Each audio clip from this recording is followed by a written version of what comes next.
Oke baik, Assalamualaikum warahmatullahi wabarakatuh. Jumpa lagi bersama channel YouTube Hasim Asyari. Terima kasih buat teman-teman semua yang sudah mengklik video ini. Semoga selalu dalam keadaan sehat walafiat tanpa kurang suatu apapun dan tentunya semoga ya hari ini kalian tetap semangat dalam menjalani hidup kalian ya.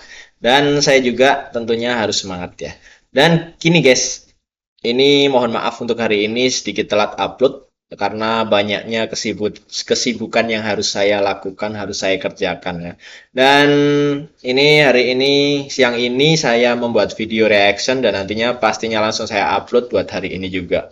Nah, teman-teman semua, reaksi hari ini apa yang akan kita tonton video dalam konten ini. Nah, ini kita nanti sama-sama tonton bersama. Ini adalah salah satu orang Jepang. Nah, orang Jepang ini memilih sebuah bahasa. Nah, entah bahasa Melayu Malaysia atau bahasa Indonesia nanti kita tonton. Kenapa alasan beliau memilih memilih bahasa tersebut. Nah, seperti apa ya? Mari kita tonton video bersama-sama dan jangan lupa teman-teman like, comment, and subscribe. Oke, ke videonya. Tetapi di Universiti Tokyo sekarang tidak ada bahasa Melayu lagi. Mereka menukar kursus bahasa Melayu kepada bahasa Indonesia. Berita semasa. Apa sebab Profesor Jepun ini memilih bahasa Melayu berbanding bahasa Indonesia dan bahasa asing lainnya? Profesor Waduh, Madya Dr. Hiroki Nomoto, pensyarah bahasa Melayu di Tokyo University of Foreign Studies TUFS Jepun, berkongsi tentang bagaimana ia bermula memilih mengkaji bahasa Melayu berbanding bahasa asing lainnya. Sebenarnya jawapannya tidak berapa menarik kerana saya memilih bahasa Melayu sebab saya dengar bahasa Melayu tidak susah. Dan apabila saya belajar bahasa Melayu, memang bahasa Melayu ni tidak susah. Jadi saya rasa hal itu baik untuk orang-orang Malaysia kerana apabila orang Bangladesh dan Vietnam datang ke Malaysia, cepatlah mereka boleh menangkap bahasa Melayu. Mesti ada sesuatu yang mendorong doktor untuk melakukan ataupun memilih bahasa Melayu untuk digunakan sebagai doktor punya PhD. Dalam masa yang sama, doktor mengajar bahasa Melayu di Universiti Tokyo. Dan pelajar doktor sendiri, kenapa memilih bahasa Melayu? Kenapa tidak memilih bahasa yang lain? Mungkin Saya doktor boleh sendiri kongsi. selalu mengkaji tentang bahasa Melayu sebab bahasa Melayu yang menjadi bahasa yang paling khusus bagi saya. Bahasa yang saya pelajari, bahasa asing kedua yang saya pelajari untuk pertama kali, jadi bahasa Melayu menjadi sesuatu yang istimewa bagi saya. Tentang pelajar saya yang memilih bahasa Melayu sebagai bahasa pengkhususan mereka, ada yang mempunyai motivasi yang sangat jelas. Contohnya mereka pernah tinggal di Malaysia semasa mereka masih kecil lagi kerana kerja ibu bapa mereka. Tetapi kebanyakan pelajar saya memilih bahasa Melayu sebab mereka berminat dalam Asia Tenggara, dan apabila melihat bahasa-bahasa lain ataupun negara-negara lain, Malaysia adalah negara yang paling selamat dari segi tidak ada pergaduhan seperti Myanmar. Ekonomi pun cukup baik berbanding dengan negara-negara seperti Thailand, Indonesia. Saya rasa itulah sebab utama pilihan mereka. Kenapa doktor memilih bahasa Melayu Malaysia bukan bahasa Melayu Indonesia? Soalan daripada Hajar Zuraidar. Jawapannya adalah kebetulan. Kerana apabila saya belajar di Universiti Tokyo semasa saya degree sarjana muda, kursus bahasa yang ditawarkan adalah bahasa Melayu di Malaysia dan bukannya bahasa Melayu di Indonesia. Tetapi di Universiti Tokyo sekarang tidak ada bahasa Melayu lagi. Mereka menukar kursus bahasa Melayu kepada bahasa Indonesia sekarang. Jadi saya tidak tahu berapa tahun lalu yang perubahan ini berlaku, tapi sudah lama mereka tidak mengajar bahasa Melayu. Okey, saya bukan warga negara Malaysia dan tidak tinggal di Malaysia, jadi saya kurang pasti dengan betapa serius masalah ini. Tetapi saya boleh bayangkan ibu bapa di mana-mana negara pun mungkin sama. Mereka nak ajar bahasa Inggeris kepada anak-anak mereka. Mereka nak anak-anak mereka tidak kisah anak-anak mereka tengok TV dalam bahasa Inggeris. Dan hal itu berlaku dalam bahasa di Jepun juga. Ada ibu bapa yang menghantar anak-anaknya ke sekolah berbahasa Inggeris, tadika berbahasa Inggeris.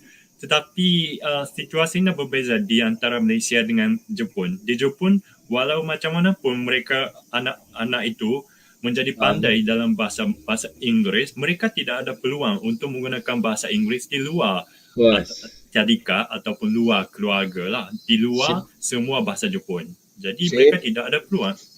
Dan nilai bahasa Inggeris pun tinggi di Jepun dan juga di Malaysia. Hal itu tidak berbeza, tetapi perbezaannya adalah di Malaysia ada banyak peluang untuk menggunakan bahasa Inggeris. Nah, ini. Rupanya kita terpaksa menggunakan bahasa Inggeris di dalam situasi tertentu. Saya pun rasa seperti itu, macam terpaksa menggunakan bahasa Inggeris kerana orang lain semua pakai bahasa Inggeris. Contohnya di pusat beli-belah yang besar, semua orang pakai bahasa Inggeris. Sepertinya saya terpaksa menggunakan bahasa Inggeris walaupun saya boleh bercakap dalam bahasa Melayu, dan orang yang bicara saya pun orang Melayu ataupun orang Malaysia. Jadi ibu bapa nak anak mereka belajar bahasa Inggeris tu, saya rasa tidak mengapa.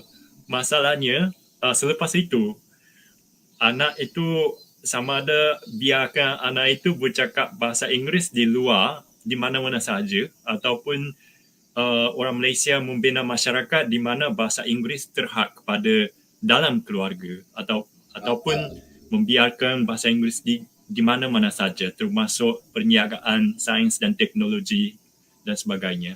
Saya rasa itu yang menentukan sama ada trend ini baik ataupun tidak. Hal itu baik, tetapi yang penting sikap masyarakat ataupun sistem sosial dari segi penggunaan bahasa, ya. Terima kasih kerana menonton. Oke. Apabila saya Kembali lagi ke tanggapan ya.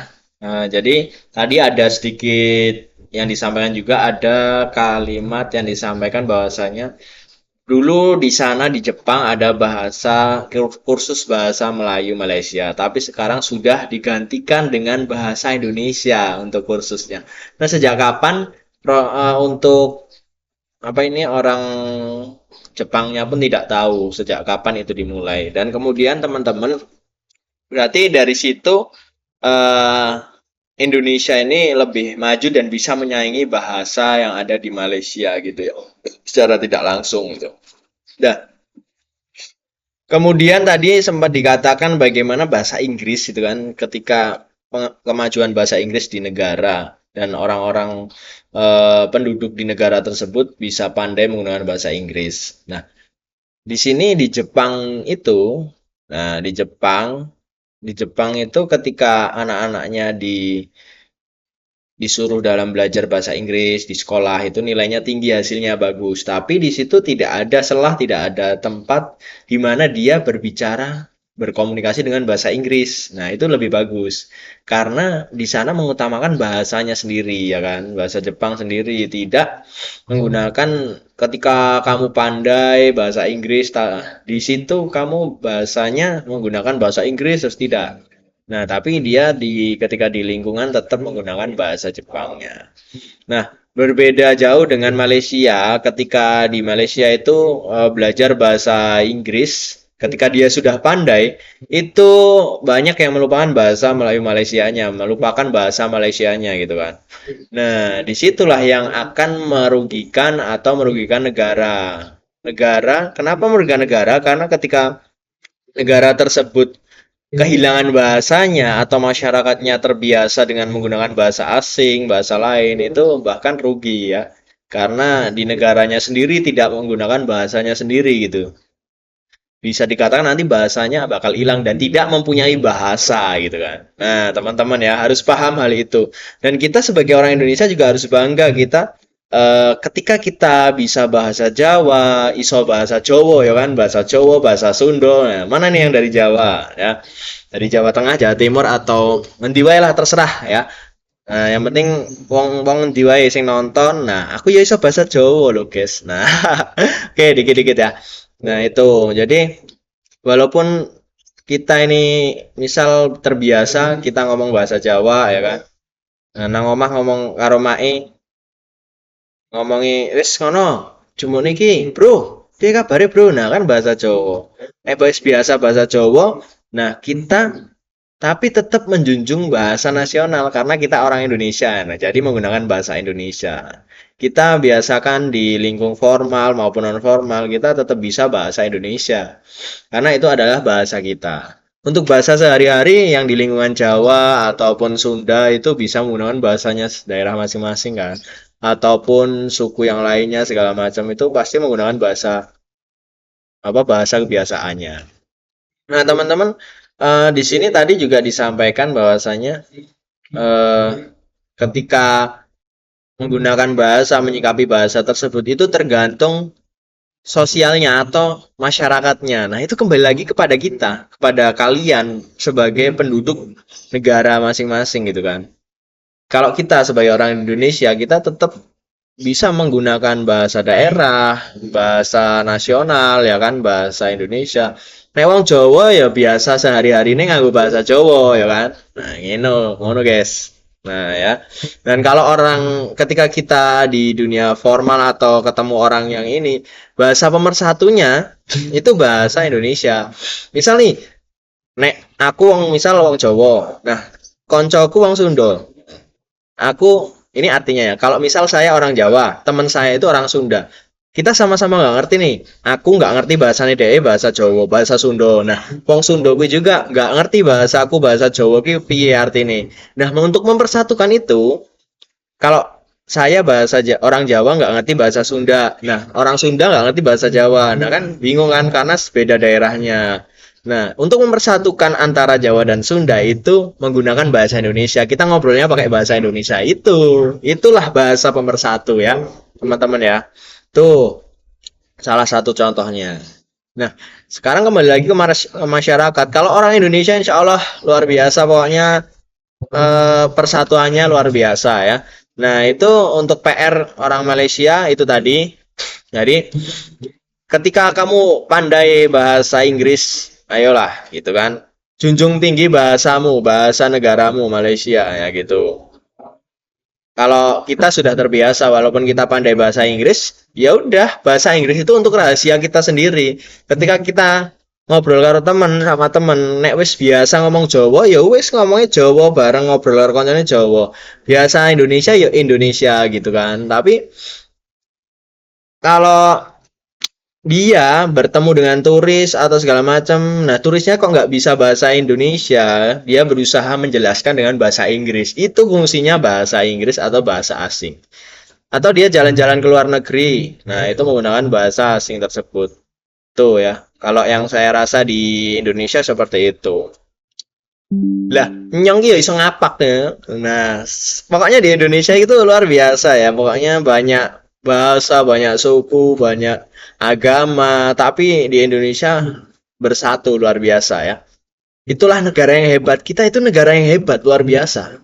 Karena kita banyak negara, banyak suku, banyak agama, banyak bahasa, tapi bisa bersatu itu loh, ya kan?